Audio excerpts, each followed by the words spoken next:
सास की बीमारी। शादी के ठीक बाद नेहा की सास की तबीयत बहुत खराब हो गई। बताइए क्या हुआ है आपको? बेटे की शादी थी तो थकान हो गई। मौसम बदल रहा है तो जुकाम और बुखार हो गया। ऊपर से बहू के घर का खाना पता नहीं कैसा था कि पेट भी खराब हो गया। खाना तो बहुत बढ़िया था डॉक्टर साहब, सारे रिश्तेदार तारीफ कर रहे थे। रोहित की माँ इतनी कमज़ोर है कि ज़रा से में बीमार पड़ जाती है। डॉक्टर साहब आप सारी जांच करके देखिए, मुझे ऐसी क्या बीमारी है कि मेरी तबीयत ठीक ही नहीं रहती। फिलहाल तो ज़्यादा कुछ नहीं है, पहले आपके ज़ुकाम बुखार और पेट का इलाज कर लेते हैं, फिर बाकी के टेस्ट करवा लेंगे। अभी आप ये दवाइयाँ ले आइए। पिताजी मैं डॉक्टर साहब को छोड़कर और दवाइयाँ लेकर आता हूँ। माँ जी तो बीमार थी, इसलिए नेहा ने किचन संभाल लिया। माँ जी अब आपकी तबीयत कैसी है? पहले से ठीक है। आप बैठिए, मैं खाना लगाती हूँ। तेरे बाबूजी और रोहित ने खाना खा लिया? रोहित तो टिफिन लेकर ऑफिस गए हैं माँ, और बाबूजी ने खाना खा लिया है। आप शुरू कीजिए। यह क्या, खाने में इतना तेल इतने मसाले? अरे अभी अभी तो तबीयत ठीक हुई है मेरी, तुम क्या मुझे वापस बीमार करना चाहती हो? नहीं माँ जी, ऐसा नहीं है। क्या हुआ? देखो ये बहू ने कैसा खाना बनाया है। खाना तो बहुत ही स्वादिष्ट था।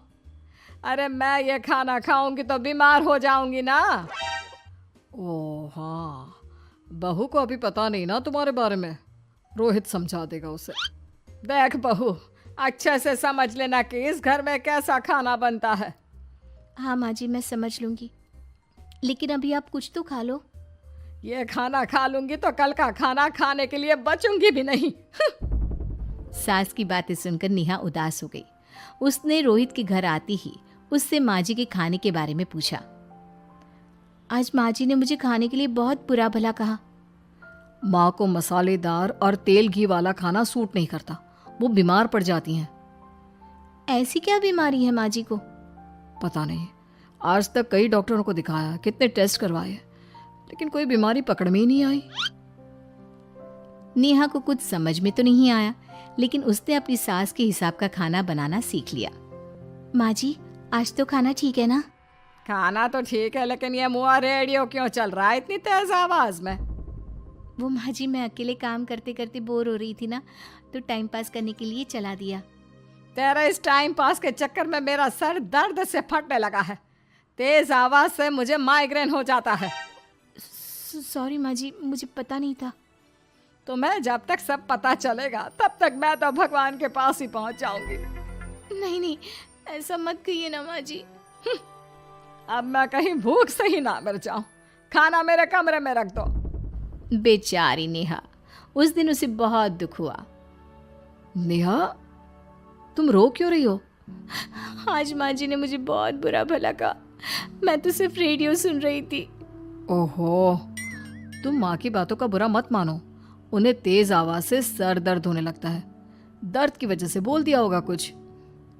लेकिन मुझे तो ये सब पता ही नहीं था ना, इसलिए बाबूजी ने मुझे पहले ही फोन करके सब कुछ बता दिया, और मैं तुम्हारे लिए ये हेडफोन लाया हूँ।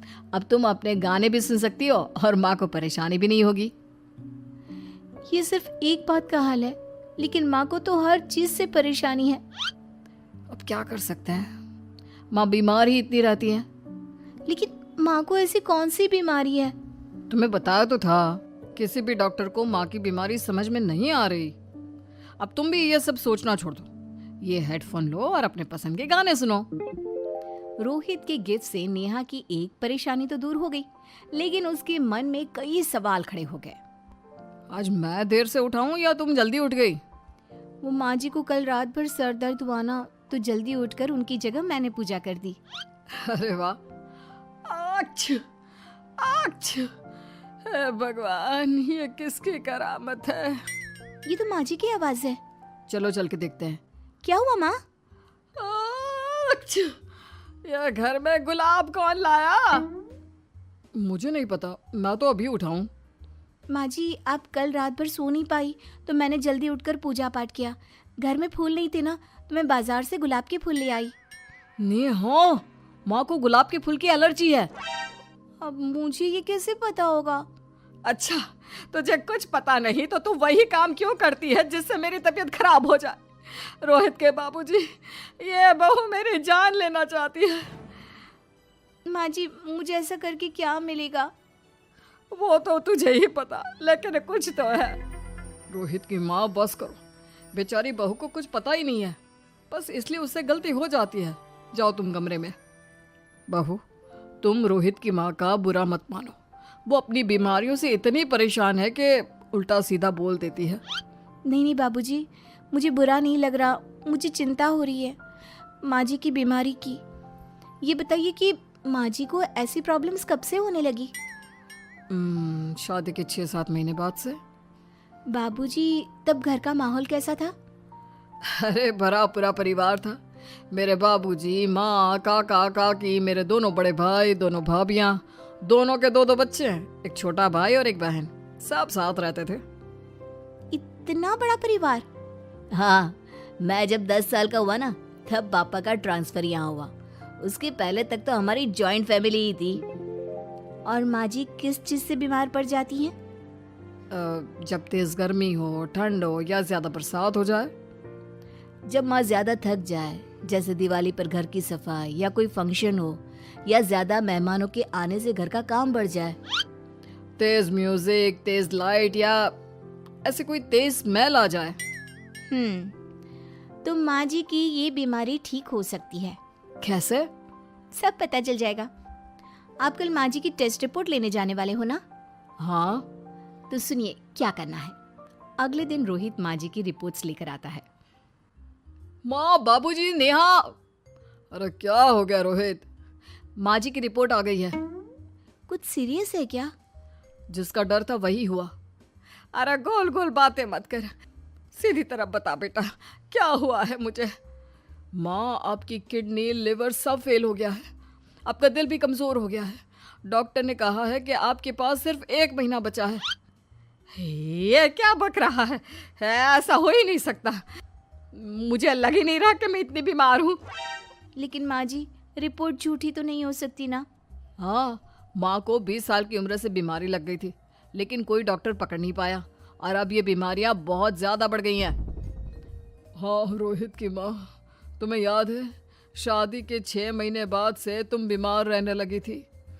अरे लेकिन वो अलग था, मुझे ऐसे कोई बीमारी नहीं हो सकती। ये तुम कैसे कह सकती हो माँ? हाँ, तुम उस वक्त बीमार पड़ी थी ना, और अब डॉक्टर भी यही कह रहे हैं, तो सच ही तो होगा। और आप तभी से बीमार ही तो रहती आई हैं। अरे लेकिन तब मैं बीमार थी ही नहीं। क्या मतलब? अरे तब मैं बीमारी का नाटक करती थी, मुझे कुछ नहीं हुआ था। ये क्या बोल रही हो? हाँ, घर में इतने सारे लोग थे और सबसे छोटी बहू मैं थी, तो सारा काम मुझे करना पड़ता, इसलिए काम से बचने के लिए मैं नाटक करने लगी। लेकिन आपको अभी भी वही बीमारियां होती है ना माँ? हाँ, अगर नाटक था तो ये प्रॉब्लम तुम्हें अभी क्यों होती है? इसका जवाब मैं देती हूँ। माँ जी कई महीनों तक नाटक करती रही, इसलिए इनके दिमाग ने धीरे धीरे इस झूठ को सच मान लिया और इनका दिमाग उन बीमारियों का एहसास कराने लगा। हैं? ऐसे भी होता है क्या? हाँ माँ जी, इसे प्लेसिबो इफेक्ट कहते हैं। जब आप बात बात पर बीमार पड़ने लगी तो मैंने अपने मामा से बात की जो एक साइकोलॉजिस्ट है। उन्होंने बताया मुझे। तो ये रिपोर्ट्स? मैंने झूठी रिपोर्ट बनवाई थी नेहा के कहने पर, ताकि आप सच बताएं। यानी मुझे कुछ नहीं हुआ? नहीं माँ जी, और आपकी इस प्रॉब्लम का भी सोल्यूशन है। हम किसी अच्छे साइकोलॉजिस्ट को दिखाएंगे और आप जल्द ही ठीक हो जाएंगी। वाह बहू, मैंने तुझे इतना भला बुरा कहा और तूने मेरी जिंदगी भर की तकलीफें दूर कर दी। थैंक यू और सॉरी बहू। अरे मुझे भी तो सॉरी कहो, पूरी जिंदगी तुम्हारी सेवा की है, वो भी झूठ मूठ की बीमारी के लिए। हाँ हाँ, आप भी माफ कर दो मुझे, बस सॉरी। तो इस तरह नेहा ने अपनी सास की बीमारी पकड़ भी ली और ठीक भी कर दी।